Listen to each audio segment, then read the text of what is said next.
अस्सलाम वालेकुम। आप देखो सुन रहे हैं program voice for mental health. मैं हूं आपकी मेज़बान अरीबा सलीम। सामीन, इस प्रोग्राम का मकसद ये है कि हम मेंटल हेल्थ से रिलेटेड आपसे गुफ्तगू करें, मुख्तलिफ मौज़ूआत पर बात करें। अब तक हमने बच्चों की ज़हनी सेहत से मुतल्लिक़ मुख्तलिफ मौज़ूआत पर जो है आपके लिए जो हम प्रोग्राम्स लेकर आए, जिसमें हमने लर्निंग डिसेबिलिटीज़ को डिस्कस किया, जिसमें हमने ऑटिज़म को डिस्कस किया। इसके अलावा जो बच्चे एडोलेसेंस एज ग्रुप के होते हैं, उस दौरान बच्चों को किस तरह से कौन-कौन से मेंटल हेल्थ चैलेंजेस का सामना होता है, हमने पिछले एपिसोड में हमने इस पर बात की। आज हम जिस टॉपिक पर बात करने वाले हैं, वो है कि मीडिया किस तरह से नैरेटिव क्रिएट करता है। जो डिफरेंट मेंटल हेल्थ इश्यूज़ हैं या जो न्यूरो डाइवर्सिटी है, उसके मुतालिक मीडिया किस तरह से जो है एक जिसे कहते हैं कि ओपिनियन को शेप करता है, या किस तरह की हम देखते भी हैं मुख्तलिफ मेंटल हेल्थ डिसऑर्डर्स से मुतालिक हमारे पास बहुत सारी मूवीज़ भी सामने आती हैं। इसके अलावा बहुत सारा नॉलेज हमें मीडिया के ज़रिए भी दिया जाता है, तो वो कितना करेक्ट है और वो कितना लोगों की जो है ज़हन साज़ी कर रहा है, या उनको किस तरह से सही तौर पर जो है वो गाइड करे। तो इस हवाले से आज हम बात करेंगे। मेरे साथ हमेशा की तरह मौजूद हैं डॉक्टर अरूज मुजीब साहिबा, असिस्टेंट प्रोफेसर हैं ज़ेबिस्ट यूनिवर्सिटी इस्लामाबाद में, और हमेशा की तरह हमारे प्रोग्राम का जो है वो हिस्सा है। तो मैं उनकी बहुत मशहूर हूँ कि हमेशा वो हमें टाइम भी देती हैं प्रोग्राम के लिए, और बहुत ही अच्छी डिस्कशन हमारी रहती है। तो आइए उनको आज के भी प्रोग्राम में वेलकम करते हैं और आज की डिस्कशन का आगाज़ करते हैं। अस्सलाम वालेकुम मैडम। वालेकुम अस्सलाम।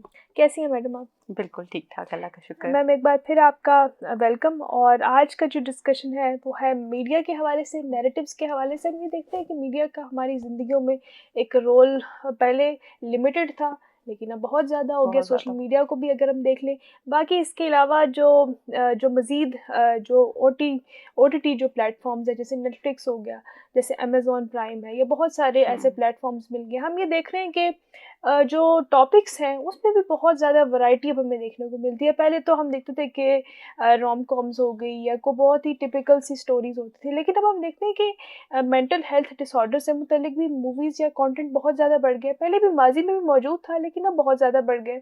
तो मैं आपसे आज ये जानना चाहूँगी इस हवाले से कि जो नैरेटिव्स उन मूवीज़ में दिखाया जाता है वो कितना एक्यूरेट है, और क्या ये वाक़ई ही उस अवेयरनेस में अपना हिस्सा ये डाल रहे हैं कि जो होनी चाहिए एक सोसाइटी में। मीडिया का भी बहुत अहम रोल है। मीडिया क्योंकि ज़हन साज़ी भी करता है, मीडिया हमें इन्फॉर्मेशन भी देता है, आगाह भी करता है। तो उस हवाले से मीडिया किस तरह से जो मेंटल हेल्थ डिसऑर्डर्स हैं उसमें क्या किरदार अदा कर रहा है। तो सबसे पहले आपसे मैं ये जानना चाहूँगी कि जो इश्यूज़ प्रेज़ेंट किए जाते हैं, या किसी भी मेंटल हेल्थ डिसऑर्डर को किसी भी कैरेक्टर की फ़ॉर्म में जो प्रेज़ेंट किया जाता है, वो कितना एक्यूरेट होता है और उसका क्या असर होता है लोगों पर? बिल्कुल ठीक। अच्छा, ये बड़ा टू वे प्रोसेस है। जैसे आप ये देखें कि जब पब्लिक को अवेयरनेस होती है, या जो पब्लिकली जो हमारे मेजर इवेंट्स या इश्यूज़ चल रहे होते हैं, आपके ड्रामा प्रोड्यूसर्स और आपके जो फ़िल्म प्रोड्यूसर्स हैं, उन्हीं थीम्स को पिक करते हैं। और फिर समटाइम्स ऐसा होता है कि जो जिन थीम्स को वो प्रायोरिटाइज़ कर रहे हैं, उसके लिए भी अवामी अवेयरनेस पैदा होती है उनको देखने के बाद। तो ये टू वे प्रोसेस हमेशा जो है चलता रहता है। इसकी एक बहुत अहम मिसाल जो है सब कॉन्टिनेंट में, अगर आप आमिर खान की मूवी तारे ज़मीं पे देखें, तो इससे पहले बहुत सारे लोगों को डिस्लेक्सिया के बारे में मालूमात नहीं थी। लेकिन उसको देखने के बाद वो बहुत जगह जो है उस मूवी को चलाया गया। स्कूल्स में वो मूवीज़ जो है दिखाई गई, मुख्तलिफ इंस्टीट्यूट्स में मूवीज़ दिखाई जाती थी, क्योंकि आपको पता चलता है कि ये एक रिप्रेजेंटेशन है एक बच्चे की जिसको डिस्लेक्सिया है, राइट? सो उसने बहुत अवेयरनेस जनरेट की। उसके बाद जो है लोगों को हुँ, लर्निंग डिसेबिलिटीज़ का या लर्निंग डिफ़िकल्टीज़ का पता चलना शुरू हुआ, और उसके बाद बहुत सारी हमने कंटेंट जो है मीडिया पे ऐसा देखा जिसमें लर्निंग डिसेबिलिटीज़ एंड डिफ़िकल्टीज़ पे बात होना शुरू हुई। अच्छा, एक्यूरेट नैरेटिव्स के हवाले से अम, 2 किस्म की राय है। देखें, आपके पास जो कंटेंट आता है, वो रील की फॉर्म में आ रहा है तो वो फ्यू सेकंड्स के लिए आ रहा है। वो अगर मूवी की फॉर्म में आ रहा है, तो मैक्सिमम अब जो मूवीज़ हमारी बन रही हैं, ख़ास तौर पे अंग्रेज़ी मूवीज़ जो हैं, वो 1 आवर 40 सेकंड्स की बन रही होंगी, मैक्सिमम 2 आवर्स की बन रही होंगी। और या इसके अलावा जो है वो कोई मैक्सिमम 3 आवर्स की भी बन रही होगी। सो उन्होंने उस पूरी चीज़ को नैरेटिव एक जनरेट भी करना होता है, उसको कंक्लूड भी करना होता है। सो बहुत सारी मूवीज़ साइकोलॉजी की ऐसी हैं जिनमें डिपिक्शन बहुत खूबसूरत है, और आप उसको अगर देखेंगे तो आपको पता चलेगा कि ये जो है ये बीमारी का अगर कोई कोई ऐसा शख्स जिसके एक ख़ास डिसऑर्डर है वो कैसे ऑपरेट करता है। लेकिन कुछ चीज़ों में ज़रूरी नहीं कि इतनी जो है वो एक्यूरेट डिपिक्शन भी हो। अच्छा, इस पे भी मैं फर्दर आपको बताती हूँ, जैसे द गुड डॉक्टर, शायद अगर नेटफ्लिक्स सीरीज़ है, अगर आपने वो देखी भी हो, तो उसमें जब उसको रिकॉर्ड किया गया तो उससे पहले जो है उसका जो मेजर रोल, जो मेन रोल प्ले कर रहे हैं वो न्यूरोटिपिकल सर्जन हैं, जिन्होंने एक ऑटिस्टिक इंडिविजुअल या ऑटिस्टिक सर्जन का रोल प्ले किया, ठीक है। लेकिन उससे पहले कहा जाता है कि उन्होंने बड़ी कंसल्टेशंस ली थी और पूरा उसको स्टडी किया कि अगर जो है हम स्टीरियोटिपिकली एक ऑटिस्टिक सर्जन को दिखाएंगे तो वो सोशली कैसे ऑपरेट करता होगा, या उसकी रीडिंग कैसी होगी, या उसका बिहेवियर कैसे होगा, वो सर्जरी कैसे परफॉर्म करेगा। तो इनकी बहुत डिटेल्ड एक जो है वो इस पे वर्किंग थी, और वर्किंग बहुत अच्छी वर्किंग थी। अच्छा, अब उसमें जो एक मसला है उस सीरीज़ के साथ वो ये है कि ये जो ऑटिज़म के केसेस हैं, बड़े कम केसेस हैं ऐसे लोग जो कि ऑटिज़म का शिकार हों और सर्जन भी बन जाएं। सो वो एक्यूरेसी जो है वो बिल्कुल ठीक है, लेकिन बहुत सारे ऐसे लोग जो कि डायग्नोज्ड हैं ऑटिज़म के साथ, वो शायद उससे इतनी अच्छी तरीके से रिलेट ना कर पाते हों, ठीक है। सो वो एक बहुत टिपिकल रिप्रेजेंटेशन जो कि कुछ केसेस में इम्प्लीमेंट होती है वो दिखाई गई है। इसी तरीके से जैसे आप तारे ज़मीं पे देखेंगे तो उसमें डिस्लेक्सिया की एक पिक्चर और समटाइम्स उसमें डिस्ग्राफिया के भी बच्चे को इश्यूज दिखाए गए। तो अब डिपेंड करता है कि कितने आपकी पॉपुलेशन में ऐसे केसेस मौजूद हैं जिन पे वो चीज़ एप्लीकेबल होती है। सो बेसिकली होता क्या है कि वो कंटेंट किसके लिए बन रहा है, किस तरह की अवेयरनेस के लिए बन रहा है। तो नरेटिव दोनों जो हमने एक सीरीज़ का ज़िक्र किया और एक मूवी का ज़िक्र किया, वो दोनों नरेटिव्स जो हैं वो ठीक नरेटिव्स हैं। कुछ ना कुछ केसेस ऐसे मौजूद होंगे आपकी पॉपुलेशन में जो कि एक्यूरेटली उनको रिप्रेजेंट करते होंगे। सो ये डिपेंड करता है कि वो फ्रेम क्या था जिसमें वो डायरेक्टर या प्रोड्यूसर उस वक्त काम करना चाह रहे थे। लेकिन अगर हम ओवरऑल देखें द गुड डॉक्टर के बाद भी, तो ऑटिज़म की अवेयरनेस पहले इतनी नहीं थी, लेकिन उसके बाद हमें ऑटिज़म की अवेयरनेस जो है वो ज़्यादा है कि एक इंडिविजुअल जो कि हमारे इर्द गिर्द हमारे वर्क प्लेस में मौजूद होगा तो क्या कुछ बिहेवियर्स हम आप उससे एक्सपेक्ट कर सकते हैं। तो यस, इस तरह से जो नरेटिव्स थे वो एक्यूरेट थे। लेकिन अब होता क्या है, अब होता ये कि आपने एक मूवी जो बनानी है उसमें आपने कोई उसकी एंडिंग करनी है विद इन 1.5 घंटा या 2 घंटे। सो अक्सर का जैसे पर्सनैलिटी डिसऑर्डर्स जिनकी मैनेजमेंट बहुत मुश्किल होती है, उसमें आपको वो जल्दी से एक हैप्पी एंडिंग दिखा देते हैं जो कि इतना आसान नहीं होती, क्योंकि आप पूरा थेरेपी का प्रोसेस नहीं देख रहे, मुख्तलिफ चीज़ों के प्रोसेस नहीं देख रहे। तो ये तो हमारी एक कंटेंट की लिमिटेशन है ना कि वो हमने थोड़े टाइम ड्यूरेशन के लिए बनाना है। सो ये मेरा ख्याल से movie to movie and series to series differ करता है। सही है, बिल्कुल आप सही कह रही हैं कि वाक़ई कुछ चीज़ें होती हैं जो जब उसको इस फ़ॉर्मेट के लिए अडैप्ट किया जाता है हम्म, मूवी के लिए, तो ज़ाहिर है उसमें बहुत सारी चीज़ें कॉम्प्रोमाइज़ भी हो जाती हैं। मैंने ये देखा है उसमें बहुत सारे ऐसे रोमांटिक एलिमेंट्स भी ऐड कर दिए जाते हैं, या कुछ इस बिल्कुल तरह की ऐसे। चीज़ें ऐड कर दी जाती हैं जो सिर्फ़ ऑडियंस को सिर्फ़ अट्रैक्ट करने के लिए, जिसका मेरे ख़्याल से रियल लाइफ़ से या उस इंसान के साथ जो उस वक़्त डिसऑर्डर से गुज़र रहा होता है, तो वो हाँ, ये चीज़ें मेरे ख़्याल से शायद इतना कैपेबल ना हो उन चीज़ों को करने का, लेकिन उस मूवी में इन तमाम एलिमेंट्स को इंक्लूड किया जाता है। तो मैम ये क्या बिल्कुल ऐसा ही डेंजरस है। हो सकते हैं? आप इस चीज़ को कैसे देखती हैं कि बिल्कुल अगर हो हमें सकता है। कुछ किसी बीमारी के बारे में अगर हमारा गलत नैरेटिव बन जाता है, तो हम्म। उसका क्या नुकसान है? देखिए, बीमारी के बारे में गलत नैरेटिव बनना तो अभी मैं मेरा ख़्याल से मैंने कोई ऐसी सीरीज़ या कोई ऐसी चीज़ नहीं देखी। लेकिन ये जो आपने रोमांटिसाइज़ करने का कहा है ना, ये बहुत इम्पोर्टेंट चीज़ है। अब देखिए, अगर हम एक और Netflix series, I hope so कि वो नेटफ्लिक्स सीरीज़ ही थी if I am not wrong, 13 reasons why, जिसमें एक लड़की ने खुदकुशी की और एग्ज़ैक्टली। फिर उसकी जो है वो जो है वो नैरेटिव पूरा चल रहा है कि क्या सिचुएशन हुई, क्या लोग हुए।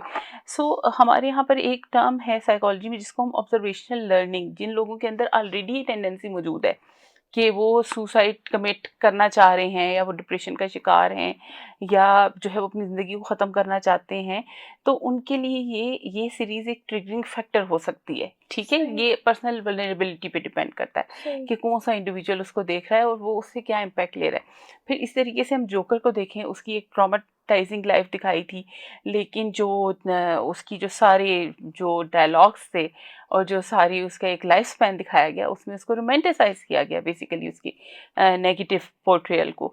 सो ये चीज़ें जो हैं ये इफ़ेक्ट कर सकती हैं, बच्चों को भी इफ़ेक्ट कर सकती हैं। ये हर ऐसा इंडिविजुअल जो कि उस पर्टिकुलर बीमारी के लिए वल्नरेबल है या और कोई वल्नरेबिलिटी पाई जाती है, तो ये नेगेटिव इम्पैक्ट इन चीज़ों का हो सकता है। और मैम एक और ये चीज़ मैंने अभी कि मेरे ज़हन में आई कि अक्सर मैंने ये देखा है कि जब इस तरह की कोई हम मूवी देख रहे होते हैं जिसमें किसी मेंटल डिसऑर्डर को डिपिक्ट किया हो, किसी साइकोपैथ को दिखाया हो, तो कभी-कभी उस इविलनेस को वो इतना रोमांटिसाइज़ करके दिखाते हैं कि आप कहते हैं कि ये अच्छी चीज़ है। उस वक़्त जब तक आप उस मूवी को देख रहे होते हैं, तो आप उसको मेरे ख़्याल से उस कैरेक्टर को लाइक करना शुरू हो जाते हैं। तो बिल्कुल इस ऐसा ही है, फिनोमेना को आप कैसे देखती हैं? और क्या इसके भी कोई डेंजरस इम्पैक्ट हो सकते हैं या फिर जस्ट बिल्कुल जस्ट ऐसा एन है, आर्ट कि हम इसको बिल्कुल सिर्फ़ ऐसा है। आर्ट के हिसाब से एन्जॉय करें एंड दैट्स इट? बिल्कुल ऐसा है। आपकी सोशल लर्निंग जो है वो उसमें एक कॉन्सेप्ट है मॉडलिंग का। मॉडलिंग का मतलब ये होता है कि जो इंडिविजुअल ख़ास तौर पे बच्चे या ये जो प्री-टीन्स की हम मुख्तलिफ प्रोग्राम्स में बात करते रहे हैं, ये उस चीज़ को इमेजिन करते हैं ना, उस कैरेक्टर को। जैसे जो बच्चियाँ डाइजेस्ट पढ़ती हैं वो हीरो को देख के इमेजिन कर रही होती हैं कि हीरो कैसा है, या जो बच्चे कहानियाँ पढ़ रहे होते हैं, मूवीज़ देख रहे होते हैं, वो हीरोइन को देख के इमेजिन कर सकते हैं, ठीक है? सो द थिंग इज़ कि बेसिकली हो क्या रहा है कि हम उस मॉडल के साथ आइडेंटिफाई करना शुरू कर देते हैं। हम अपने मसाइल, हम अपने कैरेक्टर्स हम देखते हैं कि बेसिकली मेरे साथ भी ये हो रहा है, मेरे साथ भी लोगों ने ये किया। सो हम एक मॉडलिंग में चले जाते हैं। ये बड़ी ख़तरनाक चीज़ है कि अगर हम उस चीज़ को मॉडल बना लें कि ये इस इंडिविजुअल ने ऐसा किया, तो मैं भी ऐसा ही करूँगा या ऐसा ही करूँगी। अच्छा, फिर इस चीज़ को थोड़ा-सा कंट्रोल करने के लिए आपने अक्सर औक़ात एक चीज़ देखी होगी, जो कि अभी तक तो हम ड्रामास में देख रहे थे और अभी हमें नहीं पता आगे क्या होता है, लेकिन बहरहाल हम ये देखते हैं कि जो हम बुरा कैरेक्टर जिसको हमने बड़ा ग्लोरीफाई किया होता है, बिजनेसमैन है, पुलिस में भी उसके राब्ते हैं और वो हर सिचुएशन को होल्ड कर सकता है।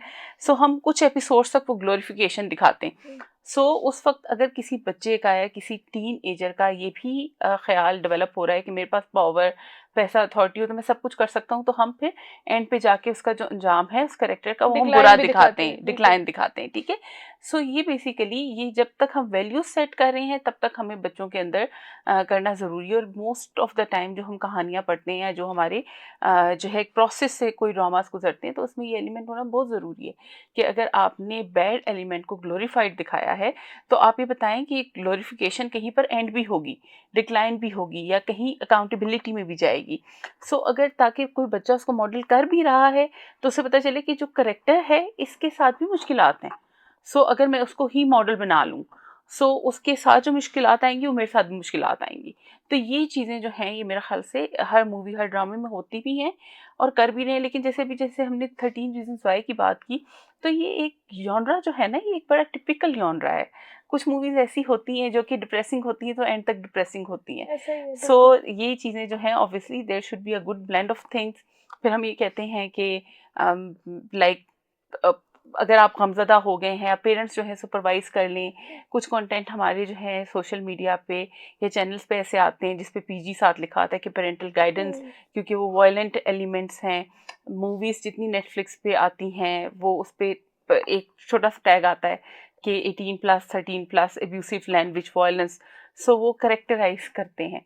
तो बेसिकली वहाँ पर हमारा रोल भी आता है कि बीइंग पेरेंट्स, बीइंग टीचर, जो कंटेंट हम बच्चों को दिखा रहे हैं वो बेसिकली उनकी एज अप्रोप्रिएट कंटेंट हो, सही, राइट? बिल्कुल ताकि वो जिस हुँ। डेवलपमेंट के जिस स्टेज पे हों वो उसी से रिलेटेड कंटेंट देख रहे हों। बिल्कुल, आपने ये जो पीजी-13 और कुछ सर्टिफ़िकेट्स होते हैं, कुछ मूवीज़ को यूनिवर्सल सर्टिफ़िकेट दिया जाता है, कुछ पीजी-13 होते हैं, बिल्कुल कुछ ऐसे, पीजी-18 है, तो मेरे ख़्याल बिल्कुल, से ये इस बारे में हमारे देखने और सुनने वालों को शायद कम इल्म हो कि ये वाक़ई सर्टिफ़िकेट होते हैं और उनकी एक सिग्निफ़िकेंस यही होती है बिल्कुल कि ऐसा ही है। जो एज एप्रोप्रिएट कंटेंट है, हुँ, वही बच्चों तक पहुँचे। अक्सर मैंने देखा है कि वालिदैन जो है वो ब्लेम कर रहे होते हैं कि इस तरह के एलिमेंट्स से जब बच्चे एक्सपोज़ हो रहे हैं सोशल मीडिया के थ्रू या गैजेट्स के थ्रू, तो वो फिर उन अथॉरिटीज़ को या मेकर्स को ब्लेम करते हैं, जबकि ये पेरेंट्स की ज़िम्मेदारी है कि जो बच्चे कंटेंट कंज़्यूम कर रहे हैं वो उनकी एज के मुताबिक होना चाहिए और ये वालिदैन को मेक श्योर करना चाहिए कि वो इस चीज़ को मॉनिटर भी करें।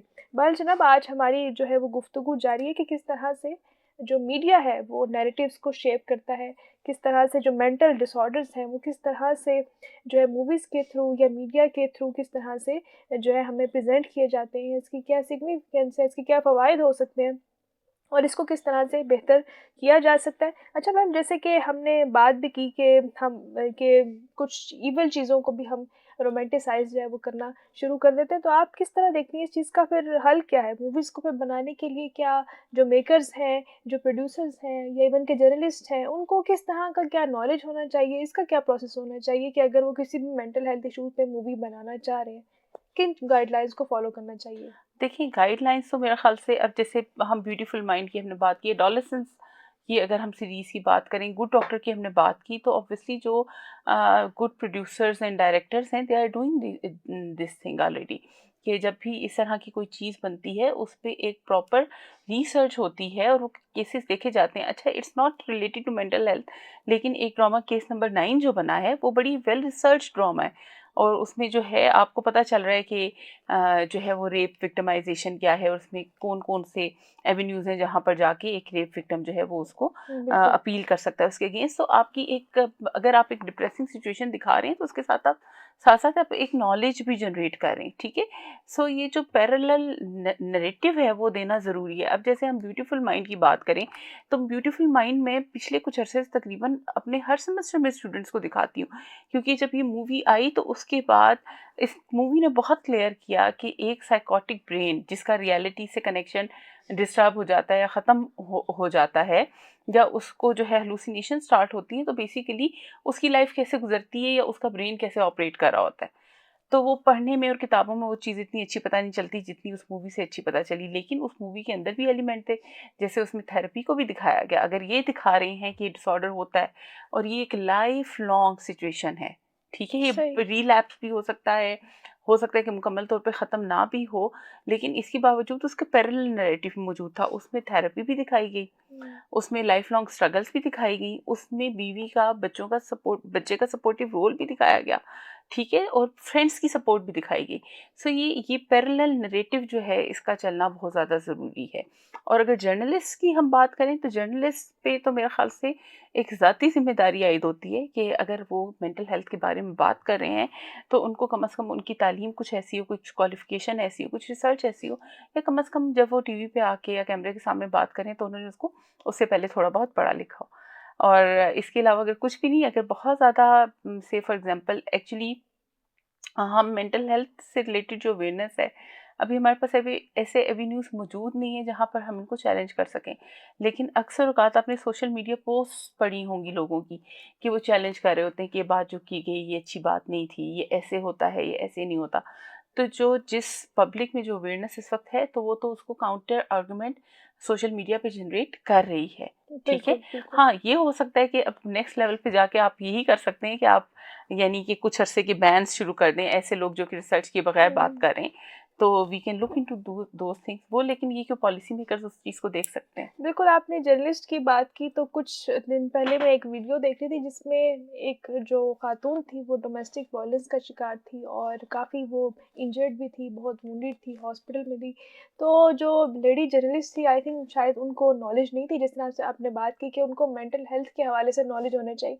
तो वो उस छोटे बच्चे से सवाल करी कि अच्छा क्या हुआ? वो सारा कुछ हुँ, बताओ। हुँ, तो एक साइकोलॉजिस्ट ने उनको जो है एड्रेस भी किया कि ये बहुत गलत चीज़ है कि आप हुँ, हुँ, बच्चे से पूछ रहे हैं और ये बच्चे के लिए एक ट्रॉमाटाइज़ एक्सपीरियंस हो सकता है, उसको हुँ। दोबारा से दोहराना उस सारे वाक़ये को। तो मेरे ख़्याल से वाक़ई जर्नलिस्ट को जो है इस हवाले से ट्रेन करना बिल्कुल, बहुत ज़रूरी है। बिल्कुल। देखिए, अब जो जर्नलिस्ट है उसका भी तो एक मैकेनिज़्म है ना, जर्नलिज़्म जैसे आपकी फ़ील्ड जर्नलिज़्म में क्या है? तो जो आपकी फ़ील्ड है उसमें you should be very careful. जब हम एजुकेशनल इंस्टीट्यूट्स की बात करते हैं, जब हम रिसर्च की, काउंसलिंग की बात करते हैं, तो एजुकेशनल इंस्टीट्यूट्स तो इस चीज़ के बगैर नहीं चलते।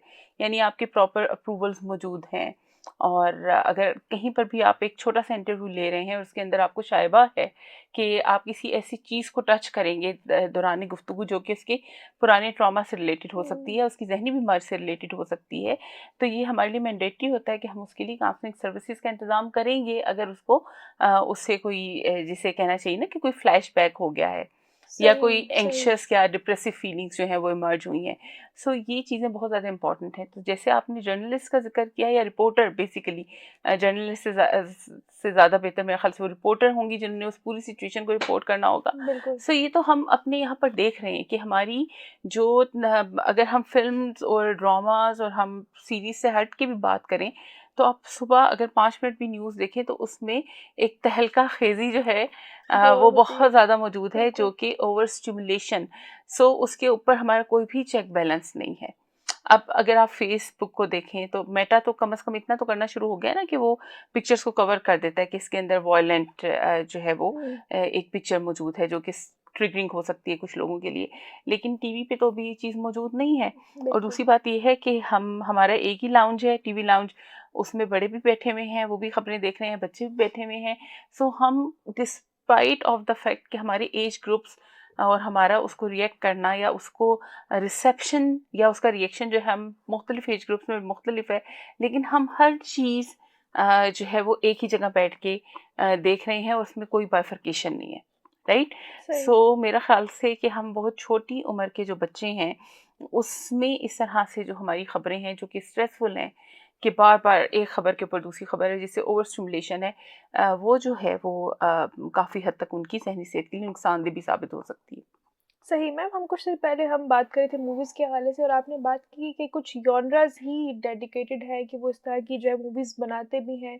और एक जॉनरा है साइकोलॉजिकल थ्रिलर। अगर आपने वो सीरीज़ देखी हो जिसमें वो साइ-फाई है बेसिकली, ब्लैक मिरर के नाम से है और उसमें एक स्टोरी जो है वो कंप्लीट जो है वो हो जाती है एक 30 टू 40 मिनट्स के एपिसोड में एक कंप्लीट स्टोरी जो है वो होती है। और वो साइ-फाई बेसिकली कि टेक्नोलॉजी के क्या नुकसानात हो सकते हैं उस पे वो मबनी है। तो उस मूवी में कुछ इस तरह की भी कुछ है कि आप किस तरह से गैजेट्स के साथ आप इंटरैक्ट करेंगे इन फ्यूचर, तो क्या-क्या उसके जो है वो नुकसानात भी हो सकते हैं। तो कुछ एपिसोड्स जो हैं वो काफ़ी इंटेंस हैं, जो कि मैंने खुद भी देखे। तो जब आपको कोई चीज़ इंटेंस लगती है या आप देखने के बाद आपको लगता है कि आप बहुत थक गए हैं या आप मेंटल स्ट्रेन आप फ़ील करते हैं, शोल्डर्स भी आपके स्टिफ हो जाते हैं, इस चीज़ को आप कैसे देखती हैं और क्या ये नुकसानदेह है? इस तरह की देख मूवीज़ बहुत इंटेंस आजकल बन भी रही है। बिल्कुल ऐसे देखिए, इंटेंस तो इसलिए बन रही है ना कि उसने एक सर्टेन 30 टू 40 मिनट्स उसने आपको आपकी अटेंशन को बिल्कुल कैप्चर करके रखना है, ठीक है। और हम पसंद भी एक्चुअली वही मटेरियल वही करते करते हैं हैं, कि 30 बिल्कुल। से 40 मिनट हम गुम हो जाए, हमें कुछ ना पता चले। तो हम बहुत सारी स्लो चीज़ों को, क्योंकि हमने पहले रील्स पे बात की, हम बेसिकली चीज़ों को जल्दी-जल्दी करने का ना हमारा एक कल्चर, यूनिवर्सल कल्चर डेवलप हो रहा है। सो अगर आपका कोई, अब आपने बच्चों को या टीनेजर्स को मूवीज़ कभी सिलेक्ट करते हुए देखा हो, तो हम जैसे किताब का पहला सफ़ा पढ़ के देखते थे ना, या पहला या आखिरी कि इसमें हो क्या रहा है, तो या हम वो बचपन में देखते थे पिक्चर्स कितनी है। पिक्चर्स कितनी है बुक में, तो वो देखते हैं एक सीन लगा के, वो सीन जो है वो कितना तेज़ चल रहा है, कितना तेज़ नहीं चल हुँ। रहा। तो अगर वो स्लो पेस मूवी है तो उसको देखना बहुत सारे टीनेजर्स या अर्ली हुँ। एडल्टहुड में जो लोग हैं वो नहीं पसंद कर रहे। तो इसी वजह से जो आपका कंटेंट बन रहा है वो बेसिकली आपकी अटेंशन को गेज करने के लिए बन रहा है। और अटेंशन को गेज करने के लिए अगर बन रहा है तो थ्रिलर से ज़्यादा बेहतर जो है हुँ। वो सही। क्या चीज़ हो सकती है। देखिए बिल्कुल। बहुत सारी चीज़ें, जैसे अभी रेटिंग का पिछले 1 डेकेड में कितना चर्चा होना शुरू हो गया है, जो कि पहले ज़माने में नहीं होता था। अब आपका हर प्रोग्राम बताता है कि हम इस रेटिंग पे हैं। आज जो है फलाने ने बयान दिया, वो ट्विटर पे इस रेटिंग पे है, इस रेटिंग पे है, व्हाट्सएवर, राइट? सो ये जो रेटिंग्स हैं, ये बहुत इंपॉर्टेंट हो चुकी हैं। और रेटिंग ज़्यादा करने के लिए हमारे लिए ज़रूरी है कि, क्योंकि वो हमारी इनकम से रिलेटेड है और हमारी पॉपुलैरिटी ऑफ द प्रोडक्शन से रिलेटेड है, तो हमारे लिए ज़रूरी है कि उसमें हम ऐसे एलिमेंट डालें जो कि अटेंशन को ग्रैब करें। और जब हम अटेंशन को ग्रैब करने के लिए एलिमेंट डालते हैं तो ऑब्वियसली वो थ्रिलर्स हैं। अच्छा, फिर इसके अलावा ना कुछ ऐसी भी चीज़ें होती हैं, जैसे आपकी पर्सनैलिटी भी होती है। जैसे हम अराउज़ल लेवल की बात करते हैं। आपने बच्चों में भी देखा होगा कि कुछ बुक्स पढ़ने में, स्लो मूविंग एक्टिविटीज़ में दे आर वेरी हैप्पी। कुछ बच्चे ऐसे होते हैं जिनको जब तक शरारत ना मिले, जब तक फिज़िकल एक्टिविटी ना मिले, जब तक वो खौफ़ज़दा होके ना बैठे, तो वो समझते हैं कि नहीं, नहीं अभी कोई एक्टिविटी नहीं हुई। सो ये भी डिपेंड करता है, हुँ। क्योंकि आपने ये भी देखा होगा कि बहुत सारे लोग ऐसे हैं जिन्हें थ्रिलर्स नहीं पसंद, बिल्कुल। क्योंकि जैसे आप कह रही हैं ना कि आप स्ट्रेस में चले जाते हैं, हुँ। तो वो उतना स्ट्रेस जो है वो उसको बियर नहीं कर सकते, तो वो जो है स्लो पेस मूवीज़ की तरफ आ जाते हैं। सो ये डिपेंड करता है, ये ऐसा नहीं है, ये तो एक हम यूनिवर्सली तो अपनी रेटिंग को बढ़ा ही रहे हैं और उसके लिए हम कुछ ऐसी चीज़ें कर भी रहे हैं, लेकिन ये आपकी इंडिविजुअल टू इंडिविजुअल भी वेरी करता है, प्रेफ़रेंसेस पर्सनैलिटी की पे। बात है। बिल्कुल ऐसा ही इसीलिए है। जॉनरा कंप्लीटली बनाया ही इसीलिए इसीलिए गया है। जॉनरास जो हैं ये बिल्कुल, बिल्कुल, ये ऐसे ही हैं कि रोमांटिक आपने मूवी देखनी है, आपने थ्रिलर्स देखने हैं, आपने कोई और जॉनरा है जो कि आपको पसंद है, तो it's up to you and all material is there on the internet. आप उसमें से कोई भी सिलेक्ट कर सकते हैं। और अब तो मेरे ख़्याल से हमारे पास इतनी ज़्यादा चॉइस आ गई है और अक्सर ये भी होता है कि आप 20 मिनट मूवी देखते हो तो आप कहते हैं नहीं कुछ और हो, हाँ, चेंज कर लें। बिल्कुल, बिल्कुल। तो इतनी ज़्यादा पर्सनलाइज़ेशन इस चीज़ में आ चुकी है, हमारे पास इतना ज़्यादा कंटेंट है और ये मेरे ख़्याल से अब डायलेमा भी बन गया है कि वो जो मॉडर्न मैन है वो डायलेमा ऑफ चॉइस में पड़ चुका है कि बिल्कुल हम ऐसे ही कहीं है। भी एक शॉप पे भी जाते हैं तो हमें बहुत सारी चीज़ें पसंद आ रही होती हैं। सो बिल्कुल, we over can't choice choose. जो है ना, ओवर चॉइस और जो हमारे आपने पास जो है ओवर ऑप्शन नहीं है। स्टिमुलेशन की बात की, वाक़ई ऐसा होता है कि फिर आप, अगर आप उसके बाद सोना चाह रहे हैं, आप अगर रेस्ट करना चाह रहे हाँ, हैं, तो वो भी पॉसिबल क्योंकि नहीं होता। ब्रेन जिस तरीके से वो सिनेरियोस देख रहा था, जैसे आप देखते हैं ना कि अक्सर औकात यूं कॉरिडोर में जाते जाते एकदम मुड़ा है कैमरा, तो ऐसा आप ही है, उतने अलर्ट हैं उस चीज को गेज करने के लिए। सो बिल्कुल। वो आपकी अटेंशन इतनी ज्यादा उस वक्त एक्टिव हुई हुई होती है कि फिर आपको सोने में जो है ज्यादा मसला होता है। सही मैम, क्योंकि हमारे प्रोग्राम का वक्त भी मुख्तसर है, तो मैं आपसे जाते हुए जो है वो टेक होम मैसेज भी चाहूँगी कि आप दें, कि जो हमारे सुनने वाले हैं उनको आप क्या मैसेज देंगी मीडिया नैरेटिव्स के हवाले से, कि मेंटल डिसऑर्डर्स जो हैं उनके मुतालिक जो मीडिया नैरेटिव है वो कितना एक्यूरेट है, इसको हम बेहतर किस तरह कर सकते हैं? अच्छा, एक चीज़ जो इम्पोर्टेंट सबसे मैं रिक्वेस्ट करना चाहूँगी कि जब भी आप कोई मटेरियल कंटेंट देखते हैं, प्लीज़ उस पे आपकी बीइंग रिसीवर एक अपनी रिसर्च भी है, क्योंकि हम सब जीते जागते इंसान है ना।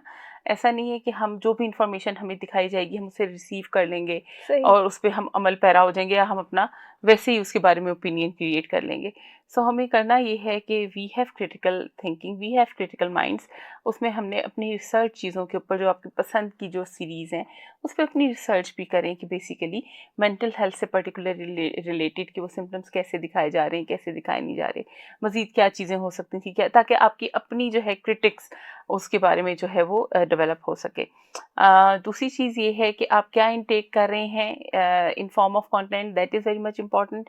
पेरेंट्स के लिए अब तो स्कूल्स में बहुत काम हो रहा है, पेरेंट्स के लिए बहुत अर्ली एज से बहुत ज़रूरी है कि वो एज अप्रोप्रिएट कंटेंट बच्चे को दिखाएं भी और बच्चे को पढ़ाएं भी, सही। ताकि उसकी जो अपनी रीडिंग राइटिंग की एबिलिटीज़ हैं वो भी जो है वो डेवलप हो सके। और बहुत इम्पॉर्टेंट चीज़ है कि बच्चे में एक तो वो तालीमी लिहाज से बेहतर होगा, दूसरी ये कि उसको भी चीज़ें सेलेक्ट करने में उसे पता चलेगा, उसका टेस्ट डेवलप होगा। सो ये हमारे भी काम है कि हम शुरू से जो है बच्चे को एक गुड मटेरियल प्रोवाइड करें, ताकि उसे पता चले at the end of the day कि what is good literature, what is good और व्हाट इज़ बैड लिटरेचर, और कौन सी सीरीज़ अच्छी है, कौन सी सीरीज़ बुरी है, किसमें कितनी हकीकत है, किसमें कितनी हकीकत नहीं है। इससे चांसेस आपके कम हो जाएंगे कि आपका बच्चा या आपके इर्द गिर्द जो भी टीनेजर या बच्चा मौजूद है वो देखे जाने वाले कंटेंट से बहुत ज़्यादा मुतासिर हो सके। बिल्कुल मैम, आप सही कह रही हैं कि जो भी हम, इवन के बच्चे बहुत ज़्यादा इस चीज़ से इंस्पायर होते हैं, बहुत कुछ सीख भी रहे होते हैं। और कुछ दिन पहले एक मॉर्निंग शो होस्ट कह रही थी कि जब मैंने अपने बच्चों को कंटेंट दिखाना होता है, तो मैं पहले वो खुद देखती हूँ पूरी बिल्कुल, movie. That's a good strategy. तो मैं पहले वो खुद देखती हूँ, अगर कोई मूवी भी लगी है, अगर सिनेमा भी जाना है, तो पहले मैं उसकी कंप्लीट रिसर्च करती हूँ, स्टोरी लाइन क्या है, क्या-क्या एलिमेंट्स हैं, स्टोरी किस बारे में है, मैं तब बच्चों को लेकर जाती हूँ। तो मेरे ख़्याल से वालिदैन की इस हवाले से बहुत ज़िम्मेदारी है कि जो बच्चे कंटेंट कंज़्यूम कर रहे हैं, वो उनको किस तरह से उनका माइंड शेप करेगा, किस तरह की वो लर्निंग उस चीज़ में वो हासिल कर पाएँगे। तो ये बहुत ज़्यादा ज़रूरी है, और आजकल का डायलेमा भी यही है कि बच्चे बहुत ज़्यादा चीज़ों के साथ एक्सपोज़ हो जाते हैं, जिसकी कोई ज़रूरत नहीं है। जैसे वॉयलेंस हो गया, इस तरह के एलिमेंट्स हो गए जो कि बच्चों की मेंटल हेल्थ को बहुत नेगेटिवली इम्पैक्ट करते हैं। बहरहाल जनाब, मैं उम्मीद करती हूँ कि आज के एपिसोड से आपको कुछ नया जानने को मिला होगा मीडिया नैरेटिव्स के हवाले से, कि मीडिया किस तरह से जो मेंटल डिसऑर्डर्स हैं उनको दिखाता है, और किस तरह से एक सोसाइटी में एक डिस्कोर्स जनरेट होता है, इसका क्या फ़ायदा है, इसमें किस तरह से बेहतरी लाई जा सकती है। एज़ व्यूअर्स हमारी क्या ज़िम्मेदारी है कि हम ज़िम्मेदारी के साथ जो है वो कंटेंट जो है कंज़्यूम करें। आजकल ये ज़िम्मेदारी ज़्यादा बढ़ गई है, क्योंकि सोशल मीडिया भी इसमें शामिल है। अगर हम कंटेंट को लॉन्ग फॉर्म में कंज़्यूम नहीं करते, हम रील्स की या सोशल मीडिया की फॉर्म में हम लाज़मी कंज़्यूम कर लेते हैं। Thank you so much doctor साहिबा, एक बार फिर आपके वक़्त का शुक्रिया। सामीन कराम, मैं हूँ अरीबा सलीम, आपकी मेज़बान, और वॉइस फॉर मेंटल हेल्थ के इस एपिसोड से आपसे लूँगी इजाज़त। आपसे फिर मुलाकात होगी किसी और एपिसोड में, तब तक के लिए अपना ख़्याल रखिएगा। अल्लाह हाफ़िज़।